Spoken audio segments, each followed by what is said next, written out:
राविन भारद्वाज अपने YouTube channel educational psychology final touch पर आपका स्वागत करता हूं। आज हम अध्ययन करेंगे मनोविश्लेषण सिद्धांत सिगमंड फ्रायड के द्वारा psychoanalysis theory by Sigmund Freud. Sigmund Freud पेशे से एक चिकित्सक थे, साइकोपैथोलॉजिस्ट थे, मनोचिकित्सा के क्षेत्र में कार्य करते थे और मनोचिकित्सा के क्षेत्र में इनके पास जो रोगी, जिन्हें मनोचिकित्सा की भाषा में सेवार्थी कहा जाता है, उनसे बातचीत के दौरान इन्होंने यह महसूस किया कि व्यक्ति या सेवार्थी जब अपनी बातों को बताता है तो वह थोड़ा हल्का महसूस करता है, उसे राहत महसूस होती है और साइकोपैथोलॉजी मनोचिकित्सा पर इन्होंने काम करना शुरू कर दिया था। तो सिगमंड फ्रायड क्या थे? साइकोपैथोलॉजिस्ट, और साइकोपैथोलॉजी मनोचिकित्सा पर कार्य कर रहे थे और इन्होंने मनोविश्लेषण साइको एनालिसिस की शुरुआत की थी। साइकोपैथोलॉजी के अंतर्गत यह अध्ययन का क्षेत्र होता है कि व्यक्ति के अंदर दमित इच्छाएं होती हैं, रिप्रेस्ड विशेष होती हैं, रिप्रेशन कर दिया जाता है, दमन किया जाता है, जो किस में चली जाती हैं? अचेतन मन में चली जाती हैं और ये क्या है? मनोवैज्ञानिक विकार उत्पन्न करती हैं। इन्हीं विकारों का अगर स्रोत माना गया था तो ये क्या थी? दमित इच्छाएं। इन्हें चेतन के स्तर पर लाने का कार्य साइकोथेरेपी या मनोचिकित्सा के अंतर्गत किया जाता है। साइकोथेरेपी में मन की संरचना के विभिन्न घटक और मनोवैज्ञानिक विकार के स्रोतों का अध्ययन किया जाता है और इसका एक टारगेट क्या है? अचेतन मन की जो सामग्री है उसको किस पे ले आना है? चेतन पे, क्योंकि अचेतन मन में क्या है? अंतर्द्वंद होता है और इसको बाहर लाकर इसको अध्ययन करके इसको क्या करना होता है? दूर। तो साइको एनालिसिस के अंतर्गत साइकोथेरेपी में सिगमंड फ्रायड ने स्वप्न विश्लेषण, ड्रीम एनालिसिस, मुक्त साहचर्य, प्री एसोसिएशन और त्रुटियों के विश्लेषण, एरर एनालिसिस का अध्ययन किया था, सहारा लिया था और साइकोथेरेपी से सेवार्थियों की मदद की थी। इन्होंने कुछ बुक्स लिखी थी जिसमें interpretation of dreams, the unconscious mind, psychopathology in everyday life, the future of an illusion, civilization and its discontents, totem and taboo आदि प्रमुख हैं। सिगमंड फ्रायड ने मुख्यतः अचेतन मन के अध्ययन पर जोर दिया था। उन्होंने मन या मस्तिष्क की संरचना के दो मॉडल दिए। पहला जो लगभग 1900 के आसपास दिया था, स्थलाकृतिक टोपोग्राफिकल मॉडल। इसमें मन की संरचना, चेतना के स्तर बताए हैं, उसकी तुलना एक हिमखंड या आइसबर्ग से की गई है। जब बर्फ़ के पर्वतों से कोई हिमखंड टूटता है और नदी में आता है तो हिमखंड का कुछ हिस्सा तो पानी के ऊपर तैरता रहता है और उसका मेजर हिस्सा क्या है? पानी के नीचे दब जाता है, नीचे अंदर रहता है, जो छिपा हुआ है और दिखता नहीं है। तो उसकी तुलना इसने किससे की थी? 3 स्तर बताए थे मन के, चेतना के: चेतन, अर्धचेतन और अचेतन, कॉन्शस, सबकॉन्शस और अनकॉन्शस। जो हमारे बिल्कुल सामने चल रहा होता है मस्तिष्क में, जो हम सजग रहकर है कार्य करते हैं, जो सब कुछ है, वो किसका हिस्सा है? चेतन का। जो दबा दिया जाता है, भुला दिया जाता है, जो हमें याद नहीं है, वो किसका है? अचेतन मन होता है। और जो प्रयास करने पर जो चीज़ें, जो स्मृतियाँ हमारे चेतन में आ सकती हैं, अर्थात चेतन में आई नहीं हैं, उससे पूर्व का क्या है? अर्धचेतन, अर्थात प्रयास करके हम इसको किस में ला सकते हैं? चेतन में। तो ये क्या होती हैं? अर्धचेतन। 3 स्तर थे: चेतन, अर्धचेतन, अचेतन। तुलना किससे की थी? आइसबर्ग से। मॉडल कौन सा है? स्थलाकृत या टोपोग्राफिकल। जिस प्रकार बर्फ खंड का मेजर हिस्सा नीचे तैरता रहता है, केवल 1/10 भाग ऊपर रहता है, तो उसी से तुलना करके फ्रायड ने बताया कि चेतन मन है जो 1/10 हिस्सा होता है और 9/10 भाग जो छिपा रहता है वो अचेतन मन का हिस्सा होता है। तो तुलना की। अब जो मेजर हिस्सा है, जो क्या है? छिपा हुआ है, यही उसके व्यक्तित्व का आधार फ्रायड ने माना है, ये प्रकट नहीं हो रहा है। तो साइकोपैथोलॉजी या मनोचिकित्सा या मनोविश्लेषण का टारगेट था कि इस अचेतन मन में जो दबाया हुआ है, जो प्रकट नहीं हो रहा है, उसको किस स्तर पर लाना है, चेतन पर। कभी व्यक्ति के अगर वयस्क व्यक्ति का अध्ययन करना है, उसमें कोई मनोविकार है, तो फ्रायड कहता है कि हो सकता है इसका संबंध इसके बचपन से या बाल्यकाल से रहा हो, उसमें कुछ इससे अप्रिय घटना हुई है जो उसने दबा दी है, वो किस में चली गई, अचेतन में। तो ये जो अंतर्द्वंद है, इसको बाहर ला के चेतन में लाना है और फिर उसका क्या करना है, अध्ययन। तो क्या है, ये किसका हिस्सा था, स्थलाकृतिक मॉडल का। स्ट्रक्चरल मॉडल में उसने 3 भाग बताए थे, इड, ईगो, सुपर ईगो। इदम, इड को क्या कह रहा है, इदम। ईगो क्या है, अहम। और सुपर ईगो क्या है, परा अहम। इड सबसे अचेतन मन का स्तर होता है, एक पाश्विक प्रवृत्ति होती है, जन्म से लेकर ही पैदा होता है, मूल प्रवृत्त्यात्मक व्यवहार है। व्यक्ति अपनी इच्छाओं को किसी भी हालत पर किसी भी तरीके से पूरा करना चाहता है, उसके लिए भले ही उसे नैतिक तरीके अपनाने पड़े या अनैतिक, इसकी परवाह नहीं करता है। इसलिए इसको सुखवादी सिद्धांत कहते हैं। इस मूल प्रवृत्ति जुड़ी होती हैं। मूल प्रवृत्ति क्या होती हैं, जन्मजात होती हैं। इसलिए ये क्या है, मूल प्रवृत्त्यात्मक व्यवहार है, अचेतन मन पर रहता है और अनकॉन्शियस अचेतन का भाग है। जो मूल प्रवृत्ति हैं उनको हर हालत में पूरी करना चाहता है। 2 प्रकार की मूल प्रवृत्ति बताई गई हैं, जीवन मूल प्रवृत्ति जिन्हें ये क्या कहता है, ईरोज, और मृत्यु मूल प्रवृत्ति जिसे क्या कहता है, थेनाटोस। जीवन मूल प्रवृत्ति में वो सारी प्रवृत्ति आती हैं जो रचनात्मक सकारात्मकता की ओर लेकर के जाती हैं। मृत्यु मूल प्रवृत्ति में जो विनाश की ओर लेके जाती हैं, नकारात्मक होती हैं, जैसे एग्रेशन है, वायोलेंस है, हिंसा है। जीवन मूल प्रवृत्ति से जुड़ी होती है लिबिडो, और लिबिडो क्या है, एक प्रकार की एनर्जी है। तो ईरोज किसको जन्म देती है, लिबिडो को। तो जो इड है वो किस प्रकार का व्यवहार कर रहा है, पशुवत व्यवहार कर रहा है, अपनी इच्छाओं को हर कीमत पर प्राप्त करना चाहता है, और ये इसको डेविल से तुलना की गई है।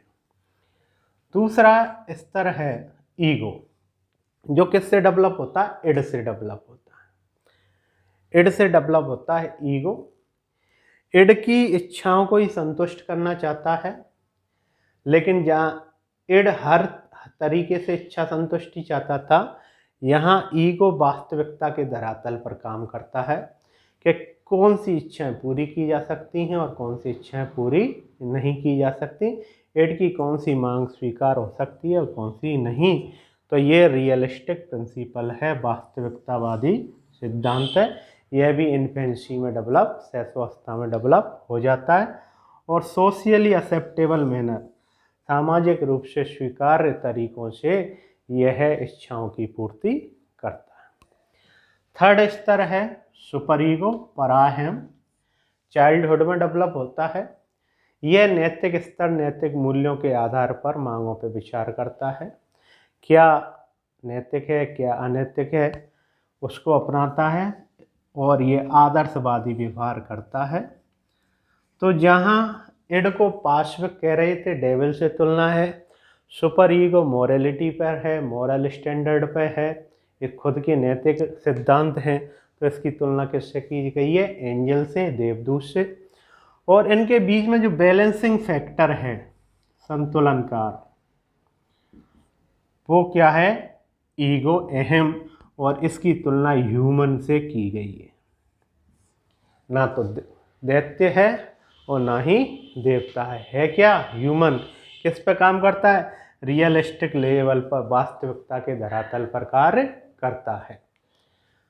तो ईगो किसको बैलेंस कर रहा है, इड को भी बैलेंस करता है और सुपर ईगो को भी बैलेंस करता है। इड अगर हावी होता है तो हर एक कीमत पर अपनी नैतिक अनैतिक तरीके से चीज़ें पूरी करना चाहता है। सुपर ईगो में आदर्शवाद के चक्कर में क्या है, चीज़ें असंतुष्ट रह जाती हैं, मांग असंतुष्ट रह जाती हैं। तो इड ज़्यादा है, हावी है, तो भी क्या कुसमायोजन होता है। सुपर ईगो हावी है तो भी कुसमायोजन होता है।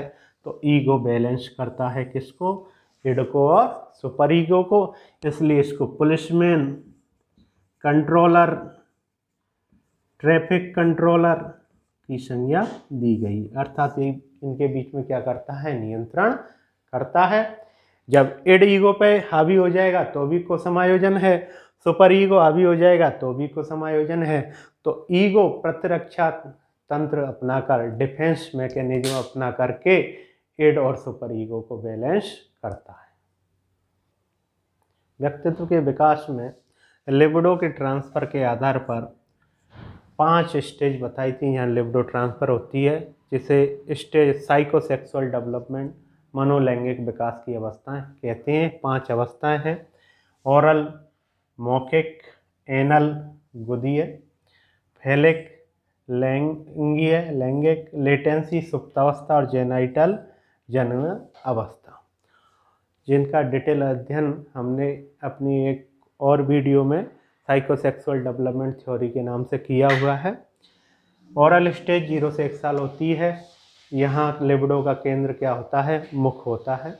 एनल स्टेज में यह लिबिडो का केंद्र, संतुष्टि का केंद्र गुदा आ जाती है। फैलिक स्टेज में जो प्री स्कूल एज है, इसमें लैंगिक अंग होते हैं, उनकी पहचान कर लेता है। और इसमें क्या होता है, ओडिपस और इलेक्ट्रा कॉम्प्लेक्स डेवलप हो जाते हैं। लेटेंसी, जहाँ बालक स्कूल जाने लगता है, यह है काम भावना, ये सुप्त अवस्था में चली जाती है, ऐसे इसको लेटेंट स्टेज कहते हैं। और जेनाइटल जनन स्तर किशोर अवस्था में होता है, यहाँ काम भावना पूर्ण विकसित हो जाती है और जननेंद्रियों का क्या कार्य है उसको बालक समझने लग जाता है। तो 2 कॉम्प्लेक्स हैं, ओडिपस और इलेक्ट्रा, इनके बारे में बात करें। ओडिपस कॉम्प्लेक्स है, एक विकार है, ये बालक में पाया जाता है, मेल चाइल्ड, और यह अपने विपरीत लिंगी माता से प्रेम करता है और पिता से ईर्ष्या करता है। इस प्रकार का कॉम्प्लेक्स जिसमें बालक अपनी विपरीत लिंगी माता से प्रेम करता है ओडिपस कॉम्प्लेक्स कहलाता है। इलेक्ट्रा कॉम्प्लेक्स,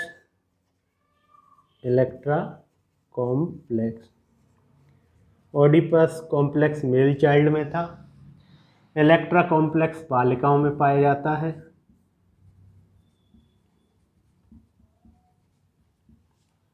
ये प्रेम रखती है पिता से जो इसका विपरीत लिंगी है, और द्वेष रखती है माता से ईर्ष्या। तो इलेक्ट्रा कॉम्प्लेक्स किसमें पाया जाता है, फीमेल चाइल्ड,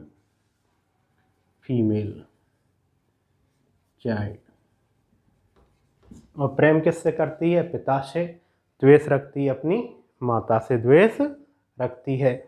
तो ये ओडिपस कॉम्प्लेक्स और इलेक्ट्रा कॉम्प्लेक्स। फ्राइड ने एक और टर्म यूज की है, नार्सिसिज्म, स्वयं मोह। यहाँ बालक स्वयं से मोह करने लगता है। क्या कर रहा है, स्वयं से मोह, स्वयं से लगाव रखता है। यह कैरेक्टर क्या कहलाता है, नार्सिसिज्म। स्वयं से अत्यधिक प्रेम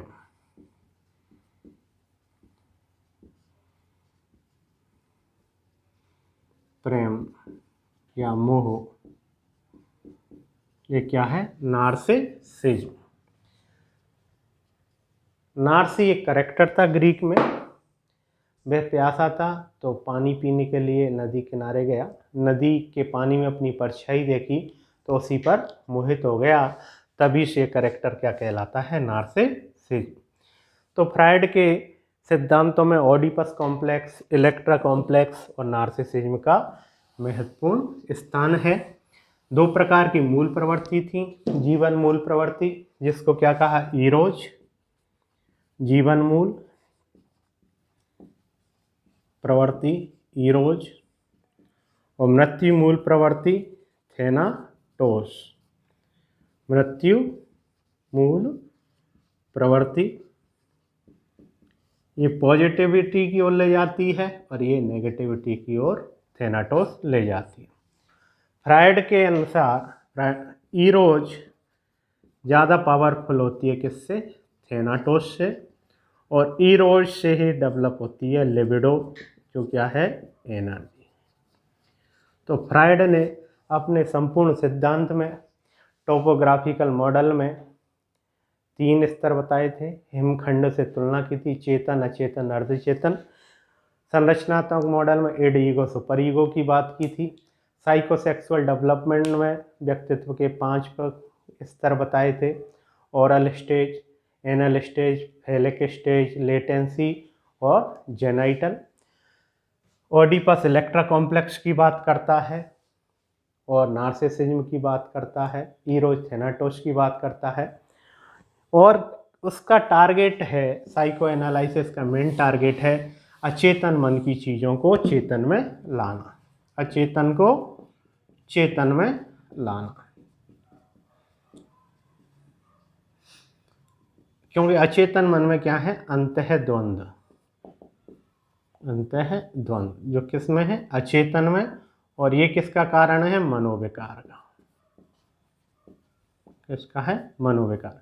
इनको क्या लाना है? बाहर। इसके लिए फ्रायड स्वप्न विश्लेषण,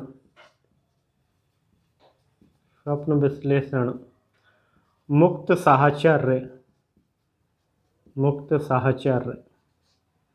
व त्रुटियों के विश्लेषण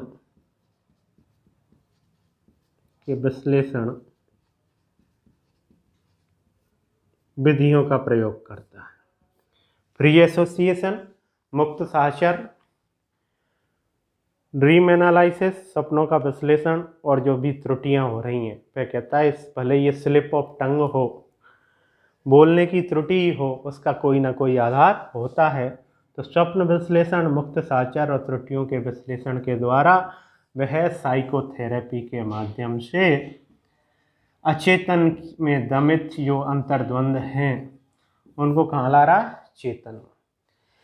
यहाँ साइकोथेरेपी में क्या होता है? एक सेवार्थी आता है जो क्या है? रोगी होता है। वह एक मनोचिकित्सक साइकोथेरेपिस्ट के पास आता है।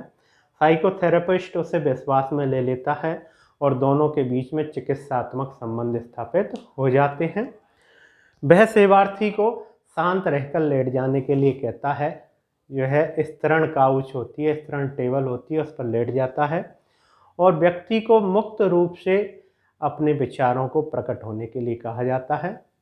विचारों का जो प्रवाह मुक्त रूप से होता है उसमें वह संबंध स्थापित करता है। इसको क्या कहते हैं? मुक्त साहचर्य विधि। बाद में जब वह जाग जाता है रोगी, तो जागने पर उसे अपने स्वप्नों को लिखने के लिए कहा जाता है और जो चिकित्सक है उन स्वप्नों का क्या कर लेता है? विश्लेषण, उसकी त्रुटियों का विश्लेषण करता है और इसके माध्यम से जो अचेतन मन की चीज़ें थी वो किस में आ जाती हैं? चेतन में। और बाद में इसका अध्ययन करके उसको थेरेपी दे दी जाती है। ये सिगमंड फ्रायड का मनोविश्लेषणात्मक सिद्धांत है। धन्यवाद।